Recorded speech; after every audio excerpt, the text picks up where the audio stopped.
Estamos de regreso en Nexos con una nueva edición de Conversaciones en Casa, de la forma en que hemos llevado hasta usted, hasta sus hogares, la información sobre la inclusión de las personas con discapacidad y personas adultas mayores ante la pandemia del coronavirus y del aislamiento social que se nos ha pedido desde las autoridades de salud para evitar la mayor propagación del contagio del COVID-19. Y hoy estamos conversando con Nicole Mesén, quien es una mujer con osteogénesis imperfecta, y justamente vestimos amarillo el día de hoy, ambas, porque es el color para representar la conmemoración del 6 de mayo, que fue el día de la osteogénesis imperfecta y que se ha denominado The Wishbone Day o el Día del Hueso de la Suerte, haciendo alusión precisamente a esta condición que genera debilidad en los huesos. Si nos pudieras contar, Nicole, cómo surgió esta conmemoración internacional, ¿verdad? Del Día del Hueso de la Suerte y por qué. ¿Por qué del Hueso de la Suerte? Bueno, sí, esta conmemoración nació en Australia por una organización de osteogénesis imperfecta. Ellos comenzaron a generar esta campaña de concientización para dar a conocer sobre la condición, ya que es una de las más extrañas, ¿verdad? Y además promover o concientizar sobre los derechos humanos de las personas que tienen osteogénesis imperfecta. El hueso de la suerte se compara con el huesito del pollo.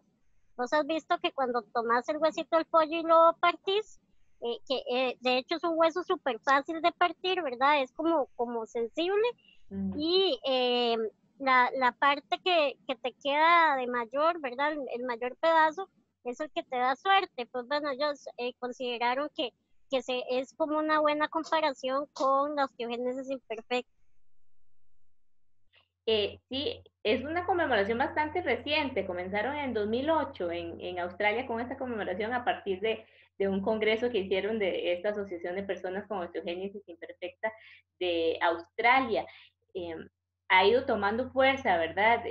Uno de los llamados es a que la gente utilice prendas de color amarillo ese día, el 6 de mayo. Si nos puedes contar también la invitación que se hace aquí en Costa Rica también para que la gente se una a esta conmemoración. Sí, el color amarillo es el color oficial, de hecho el logo es de ese color y la idea es invitar a la gente que se vista de color amarillo y que comparta a través de las redes sociales sus fotografías o afiches informativos o videos que hablen sobre esta condición, ¿verdad? Y concientizar sobre este tema. La idea es eso, que las personas compartan y se unan a la campaña y bueno, se genere pues toda esa concientización. Uh -huh. También, como vos decías, es invitar a algo simbólico, a hacer algo simbólico, que es usar el color amarillo, pero es para despertar el interés de la gente y que conozca más sobre las personas que tienen esta condición, sus historias de vida, las barreras que enfrentan. Para quienes están sintonizando el programa, Nicole, ¿cuáles suelen ser las principales barreras para las personas con osteogénesis imperfecta, verdad? Porque también al haber una cantidad reducida de personas que tienen esta condición, pues a veces se hace difícil que se adecúen, ¿verdad? Todos los servicios y la sociedad en general a sus características y necesidades y que eso haga que se les excluya en muchas ocasiones. Sí, una de las mayores barreras que hay sobre la osteogénesis imperfecta es, bueno, además de la parte actitudinal, ¿verdad? Que la sociedad suele discriminar por ver a una persona que no cumple con ese estereotipo, ¿verdad? Que fue puesto en la sociedad. También el tema de las barreras de infraestructura.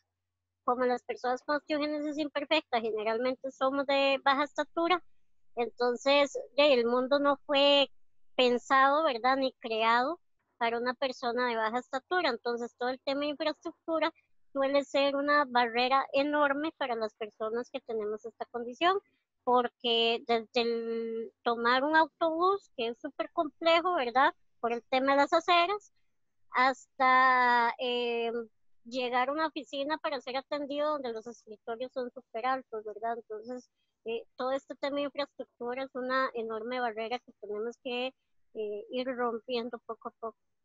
Ujú.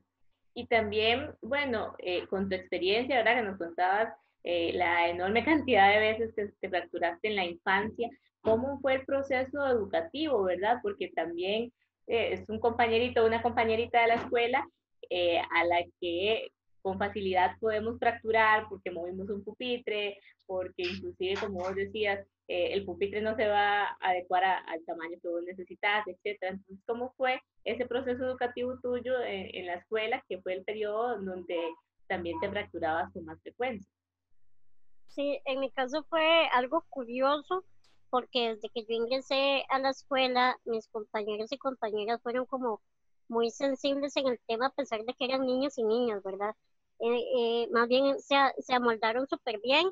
En ese entonces mi papá me había hecho una cuna porque yo en ese entonces no me podía sentar por mí misma. Entonces él me hizo una cuna con rodines para que cuando hubieran recreos y todo me pudieran sacar al recreo, ¿verdad? Con la cuna empujada para evitar ese contacto y no fracturarme, ¿verdad? Ujú. Entonces mis compañeros y compañeras siempre tenían ese cuidado de no golpear la cuna, de no jugar cerca mío, de manera que no me fueran a empujar la cuna y golpearme. Fueron como muy sensibles en ese aspecto y más bien buscaban la manera de crear juegos donde yo pudiera participar. Entonces fue muy curioso esa etapa donde más bien sentí el apoyo de mis compañeros y compañeras. Ujú. Y que también demuestra que a veces es una cuestión más de actitud que de inversión o de hacer grandes modificaciones, ¿verdad? Que es lo que ocurre mucho con el término de diseño universal, que es que haya accesibilidad e inclusión para las características de toda la población, ¿verdad?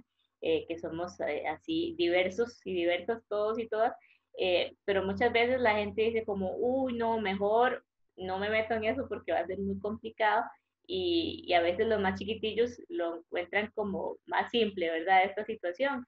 Eh, no hay un compromiso cognitivo. No sé si ese es otro de los estereotipos que existe con respecto a las personas con osteogénesis imperfecta, ¿verdad? Que tal vez por su condición física la gente pueda pensar que también hay un compromiso cognitivo, problemas de aprendizaje derivados de la condición.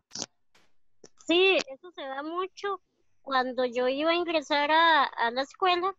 eh, Parte de los requisitos que le habían pedido a mi mamá, que eran totalmente fuera de los requisitos normales que se piden, ¿verdad? Para un ingreso a un centro educativo, era que querían un examen psiquiátrico mío, porque se creía que yo tenía algún otro tipo psicosocial, ¿verdad? De discapacidad, donde no era así. La discapacidad de la osteogénesis imperfecta es meramente física.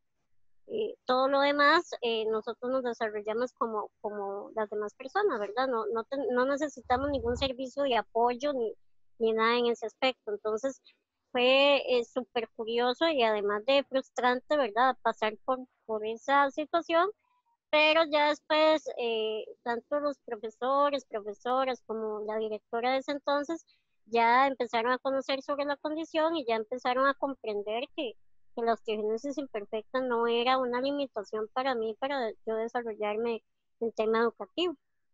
Ujú. Y también, bueno, que cuando vos naciste, ya hace 26 años, había mucha menos información, ¿verdad? Para tus papás también me imagino que fue un reto, porque los mismos profesionales de la salud, de la educación y demás desconocían sobre los osteogénesis imperfecta. Sí, por ejemplo, en el tema de salud, había prácticamente solo un especialista sobre la osteogénesis imperfecta en el país, que de hecho fue el médico que me diagnosticó la osteogénesis a los 10 días de nacida. Entonces, cada vez que yo me fracturaba era todo un calvario, ¿verdad? Para mis papás tener que llevarme al hospital y empezarle a explicar a los médicos eh, qué era la condición que yo tenía, porque muchas veces creían que era que a mí me agredían mis papás y que Ujú. por eso era que yo me fracturaba. Entonces, empezar mis papás a explicarle a los médicos que no, que era que yo tenía osteogénesis imperfecta, que la osteogénesis era esto y esto, ¿verdad? Era súper complejo porque era el pan de cada día porque prácticamente yo pasaba en el hospital, entonces era ese diálogo con los médicos de todos los días.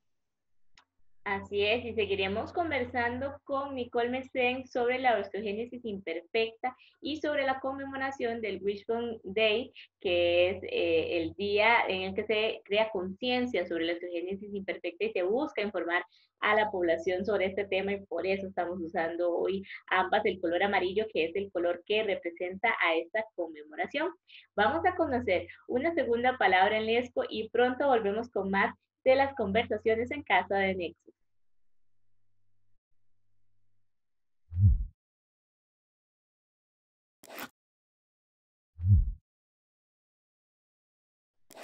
Estamos de regreso en una nueva conversación en Casa de Nexos, este espacio en el que desde casa conversamos con diferentes personas que conforman el movimiento por los derechos de las personas con discapacidad y personas adultas mayores en este proceso de aislamiento social para evitar el contagio del COVID-19. Y hoy estamos hablando sobre la osteogénesis imperfecta y por eso estamos de amarillo, el color que representa la conmemoración del Día Internacional para crear conciencia sobre esta condición. Y por eso estamos hablando con Nicole Mesen, quien nos está contando de su experiencia como una persona con osteogénesis imperfecta. Mencionábamos también, Nicole, que hubo una serie de barreras que vos enfrentaste porque naciste hace 26 años, que es tu edad, y había muchísimo menos información sobre esta condición en el país. ¿Qué tanto ha cambiado esta situación, verdad? ¿Y cuáles siguen siendo los retos a nivel por lo menos de información y de concienciación actualmente para que las personas con osteogénesis imperfectas sean realmente incluidas en la sociedad? Sí, en el tema de avance, ahora con el tema de ultrasonidos durante los embarazos, ¿verdad? Que son prácticamente en 4D y todo esto, ya se puede determinar mejor la condición. Antes era muy complicado, lo que se notaba, por ejemplo, en mi caso, lo que se notó era que yo tenía los fémur cortos, pero no se podía determinar que era osteogénesis imperfecta. Ahora incluso he escuchado que hasta hay exámenes de sangre, todo el tema de tamizaje y todo, que ayudan a diagnosticar temprana la condición, ¿verdad? Entonces muchas veces ya las personas, bueno, las mujeres que quedan embarazadas, ya de una vez le programan una cesárea porque se sabe que viene con osteogénesis imperfecta, cosa que no fue en mi caso, ¿verdad? Entonces ese ha sido un gran avance. En el tema de obstáculos, yo creo que todavía a nivel de salud hay mucho desconocimiento, especialmente en los hospitales de adultos. Ahora que yo soy atendida en un hospital de adultos, a mí me dieron de alta en el de niños a los 18 años. Entonces he podido experimentar ese desconocimiento que hay sobre las mujeres en un hospital de adultos. No hay especialistas sobre el tema. Entonces es como desde uno mismo, desde la experiencia, educar a los mismos médicos sobre la condición y sobre todos los requerimientos que uno necesita, ¿verdad? Para ser atendido en un centro médico. Entonces todavía falta mucho en eso y en el tema de sociedad, todavía concientizar en que todas las personas somos diferentes, ¿verdad? Entonces empezar a normalizar ver a una persona diferente, porque todas somos diferentes, tenemos características diferentes y hay que crear conciencia en ese sentido. Y también con respecto al tema de ese mismo conocimiento que no había cuando vos naciste, inclusive para tus padres, cuando recibieron la noticia, la expectativa que te daban de vida era mucho más corta, ¿verdad? Y también de ahí que en la atención de salud de personas adultas no haya mucho conocimiento porque se creía que la vida de las personas con esta condición iba a ser mucho más corta, ¿verdad? Entonces, ¿nos puedes contar sobre tu experiencia en ese sentido? Sí, cuando yo nací y a los 10 días de nacida le dieron la noticia a mis papás de que yo tenía osteogénesis imperfecta, también le dieron la noticia a los pocos días de que yo solo iba a vivir 3 meses, porque tenía un tipo de osteogénesis que era súper crónico, ¿verdad? Era muy severo Ujú. y que el pronóstico de vida iba a ser muy corto. Entonces, claro que el impacto para mis papás fue enorme, ¿verdad? Además de aprender todo este tema de la osteogénesis, porque era algo nuevo, y también tenían que afrontar el que le dijeran que su hija solo iba a vivir 3 meses. Sin embargo, pues la ciencia a veces se equivoca, ¿verdad? Y ya son casi 27 años los que yo tengo. Sin embargo, al día de hoy a muchos les diagnostican poco tiempo de vida, eh, eh, porque nacen con un tipo severo de la condición. Pero también hay muchos que siguen creciendo, ya llevan 3 4 5 años, 15 años de vida y ya han superado como la etapa crónica, ¿verdad? Entonces, en ese sentido fue súper fuerte. Y el tema de médicos, pues ya ha ido mejorando, ¿verdad? Ya se tiene un poco más, incluso de tratamientos que ya hay hasta en los hospitales de adultos, donde antes no habían, solo era el hospital de niños el que daba este tipo de tratamiento. Y ya ha habido pues un avance en ese sentido. Y bueno, para retomar, si hay alguien que acaba de unirse a la transmisión del programa o que no prestó atención anteriormente, que el 6 de mayo es el día para crear conciencia sobre la importancia de la inclusión de las personas con osteogénesis y que existe un día para conmemorarlo. Solo si repetimos solo brevemente, Nicole, la gente que no se enteró, ¿verdad? Que esto fue el 6 de mayo, ¿cómo pueden encontrar las publicaciones y la información sobre esta conmemoración? Porque no es tarde para informarse sobre el tema. Sí, claro, esta conmemoración es el 6 de mayo de cada año, ¿verdad? Y las personas se visten de amarillo, como andamos hoy Mari y yo, y la idea es unirse a concientizar sobre el tema, y a través del hashtag Wishbone Day, eh, lo pueden buscar en las diferentes redes sociales, y ahí aparecen diferentes publicaciones en los diferentes países del mundo, que se habla sobre el tema y se concientiza sobre los derechos que tienen estas personas. Y también, bueno, que en Costa Rica hay bastantes casos de más de 100 personas con esta condición, ¿verdad?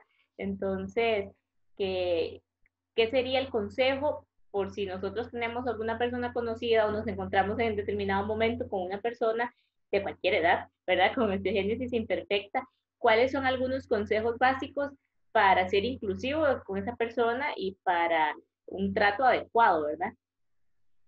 Yo siempre digo, y esto es un tema en general sobre discapacidad, que siempre se vea primero a la persona y no a su condición de discapacidad. A veces cuando vemos una persona en silla de ruedas, como es mi caso, nos solemos enfocar solo en la silla de ruedas, ¿verdad? En que esa persona no camina, pero no entendemos que tiene otras cualidades, habilidades y capacidades, ¿verdad? Que esa persona puede desarrollar. Entonces, que nos enfoquemos primero en la persona, que la conozcamos, que nos demos ese espacio de convivir con esa persona, y así nos vamos a dar cuenta de que las barreras solo existen en la actitud, ¿verdad?, de la sociedad.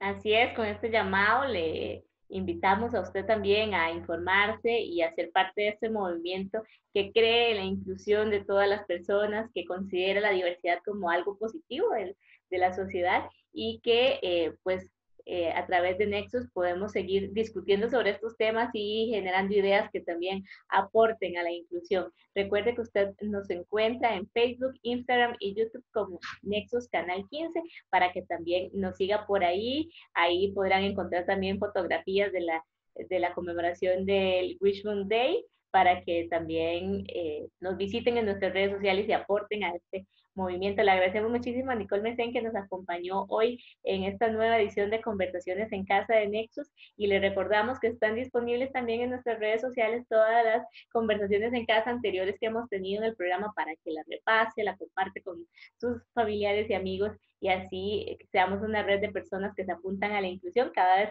más grande. Le esperamos la próxima semana a través de la señal de Canal UCR, de 13 Costa Rica Televisión y de distintas cableras alrededor del país. Hasta pronto.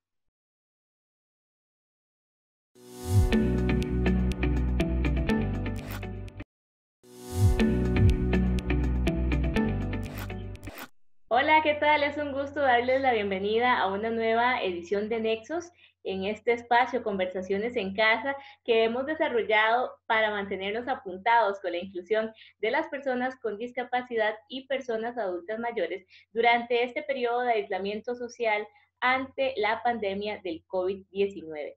Nuestra invitada de hoy es Nicole Mesén y vamos a estar conversando sobre el Día de la Osteogénesis Imperfecta, el día también conocido como Wishbone Day o el Día del Hueso de la Suerte. Bienvenida Nicole y qué gusto que nos acompañe en esta edición de Conversaciones en Casa. Hola Mari y hola a todos y todas. Qué gusto estar por acá. Para comenzar, Nicole, muchas personas no conocen qué es la osteogénesis imperfecta y también muchos la conocen como huesos de cristal, ¿verdad? Que es el nombre popular que le han puesto también a esta condición. Vos tenés esta condición, osteogénesis imperfecta, entonces si nos puedes explicar en qué consiste. Bueno, sí, la osteogénesis imperfecta es una condición presente al nacer por falta de una sustancia llamada colágeno del tipo 1, que es la sustancia que le da rigidez al hueso y es la que le ayuda a crecer fuerte y sano, ¿verdad? Al haber esta deficiencia en esa sustancia, los huesos se fracturan con muchísima facilidad. Por eso es que se asocia con huesos de cristal, porque cuando el hueso se fractura como se fractura un cristal cuando lo dejas caer al suelo, en muchas partes. Ujú. Y es importante porque también esta condición genera que compartan algunas características físicas, ¿verdad? Las personas que tienen osteogénesis imperfecta.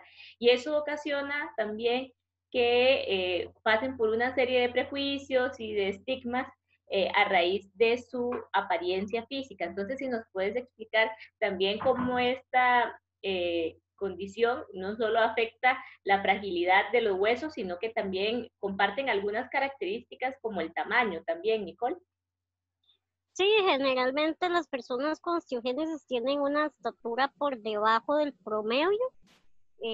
Bueno, en mi caso soy de las que tienen menor estatura y una de las características físicas tiene que ver mucho con las partes del rostro, la forma del rostro, que generalmente todos y todas nos parecemos mucho en eso y, por ejemplo, la parte blanca del ojo, que es como de tono azulada.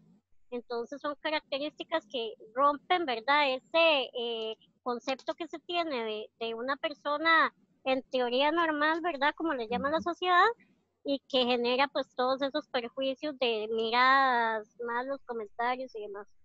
Ujú. También es usual que se infantilice mucho a las personas con osteogénesis imperfecta por esta misma razón, ¿verdad? Al tener una estatura por debajo del promedio de una persona adulta, entonces se suele seguir tratando como si fuesen niñas y niños, ¿verdad?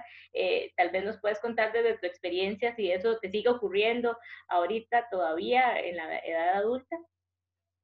Sí, mira, eso es súper curioso, porque yo, por ejemplo, estando el cabello teñido y me maquillo y todo, y la gente todavía en la calle dice, ay, qué chiquita más bonita, o ve esa chiquita, o, ¿verdad? Comentarios así que siempre infantilizan a la persona, ¿verdad? Con osteogénesis, porque creen que por tener una estatura baja, son niños para toda la vida, ¿verdad? Donde no es así. Ujú. Y también, bueno, que es una condición poco usual, ¿verdad? Con muy baja prevalencia en la población y eso ha generado que la Organización Mundial de la Salud la declare como una enfermedad rara, que es eso, precisamente condiciones de salud que no ocurren en muchos nacimientos, ¿verdad? Es como muy esporádico, no son muchas las personas que tienen esta condición. En Costa Rica, al ser una población pequeña, también pues hay pocos. Bueno, la condición a nivel mundial sí es considerada como una de las más extrañas, porque de hecho en una familia de generaciones puede solo aparecer una persona con esta condición y ya nunca más vuelve a aparecer, ¿verdad? Una persona con la misma condición. De hecho, en mi caso, hasta el día de hoy, yo soy la única en mi familia. Y en Costa Rica, pues vieras que no, más bien Costa Rica es uno de los países con mayor incidencia. Hay más de 100 personas con esta condición en Costa Rica y ha ido como en aumento, según me han dicho. Entonces, Costa Rica es de los pocos países que sí tienen muchísima incidencia. ¿Y hay alguna explicación desde las autoridades de salud de este aumento o de por qué en Costa Rica podríamos decir entonces que hay mayor prevalencia que el promedio mundial? No, vieras que hasta el día de hoy no se ha determinado por qué en Costa Rica hay una incidencia mayor, porque de hecho como la enfermedad es tan extraña, ¿verdad? Lo que se genera es como una mutación en el gen que produce esa sustancia llamada colágeno. Entonces, incluso hasta el día de hoy no se ha podido determinar con exactitud, perdón, eh, por qué se genera esa mutación de ese gen. Entonces es súper extraño que en Costa Rica pues haya mucha incidencia en esto. Y también, Nicole, bueno, mencionábamos anteriormente cuando describíamos a la osteogénesis imperfecta que pues ocasiona fracturas en los huesos con mucha frecuencia y con mayor facilidad que el resto de personas y que por eso se le llama huesos de cristal. Si nos puedes contar, bueno, ya vos tenés bastantes años de que no te has vuelto a fracturar, pero cuando estabas más pequeña sí era frecuente las fracturas. Sí, yo, bueno, con 26 años que tengo de edad, he tenido más de 100 fracturas. Casi todas las viví en la parte de la infancia, desde el nacimiento, porque yo nací por parto normal y debí nacer por cesárea. Entonces, toda la complejidad que lleva un parto normal, ¿verdad? Causó que yo tuviera fracturas en mis piernas. Y de ahí en adelante fue un sinnúmero de fracturas que incluso se producían hasta por un estornudo o por estirar la mano para tomar un juguete que estaba tal vez a la par mía, ya me fracturaba. Y como el hueso, se hace la comparación con el cristal, el hueso cuando se fractura, digamos, si vos te caes y te fracturas, tu hueso solo se va a partir en una parte.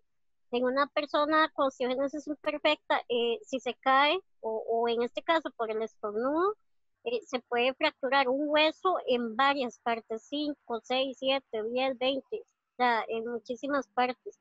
Entonces, aparte de que el dolor es aún mayor, ¿verdad? Eh, el tiempo de sanación y todo de la fractura, pues es un poco más complejo. En mi caso, son más de 100 fracturas. Ya por dicha, tengo casi 19 años de no fracturarme, pero hay todavía casos muchísimo más complejos que el mío. Ujú. Así es, y seguiremos conversando con Nicole Mesen sobre este tema el día de crear conciencia sobre la osteogénesis imperfecta, que fue el 6 de mayo, y por eso ambas hoy utilizamos el color amarillo, que en el próximo bloque les vamos a explicar mejor por qué estamos utilizando este color. Así que quédese con nosotros para que no se pierda esta información, pero eso sí, antes de ir al corte le presentamos una nueva seña de la LESCO.